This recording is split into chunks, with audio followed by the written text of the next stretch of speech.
The brutality of Russia's war in Ukraine is all too clear.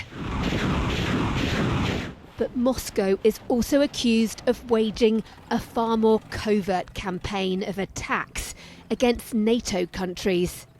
It means while life across much of the rest of Europe, the US and Canada may seem peaceful on the surface, Western officials warn of a growing hidden threat. And they say it's not only from cyber attacks and online disinformation.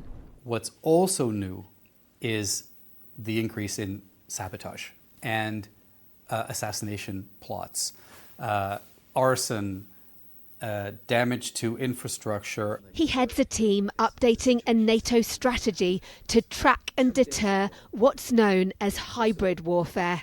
He says such attacks linked to Russia have risen since the full-scale invasion of Ukraine. If you're only strictly in the kinetic attack, we can definitely count dozens up to 100, for sure.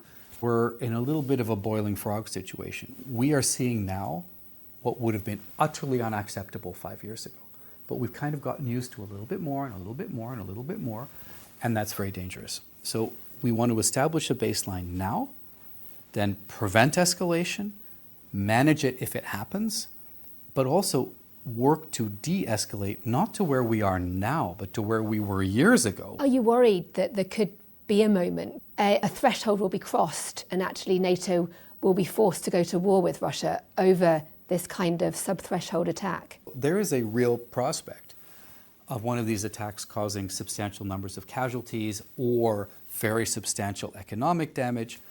And then what we don't want is to be in a situation where we have not thought through what we do next.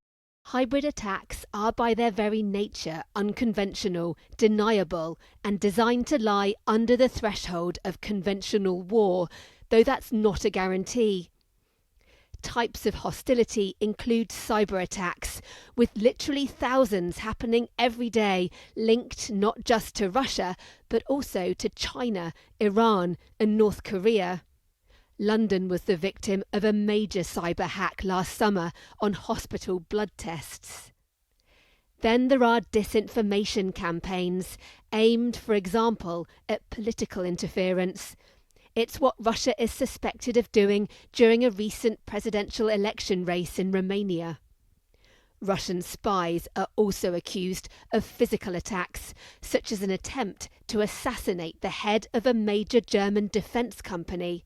And another big concern is a spike in suspected Russian sabotage and arson, targeting undersea cables, train lines, and warehouses linked to European support to Ukraine. That is alleged to include this place in East London. The warehouse behind me is the one that was targeted. It's linked to a Ukrainian-owned business, and actually out the front right now you can see a lorry with a Ukrainian license plate. We've not been allowed to go any closer, but it was here back in March that there was a major fire requiring some 60 firefighters to put out. But experts say not all NATO allies take the threat of hybrid warfare as seriously as others. It is easy to look away, also because a lot of this aggression takes place away from daily life. Even though it affects daily life, we don't see it. It's not like a bomb falling into central London. She says the alliance should define a new threshold for hybrid attacks and tell Russia that breaching it will be met by an allied response. What's the danger if NATO countries don't tackle this threat? The danger is that we see death by 1,000 cuts in our societies, that various things start malfunctioning or being disrupted, and people lose faith in our way of life, and then we are really in trouble. While Russia denies any involvement in hybrid hostilities against NATO, officials here at the alliance's headquarters expect a further increase in attacks. A clear sign they've not yet worked out how best to deter or counter this murky threat. Deborah Haynes, Sky News.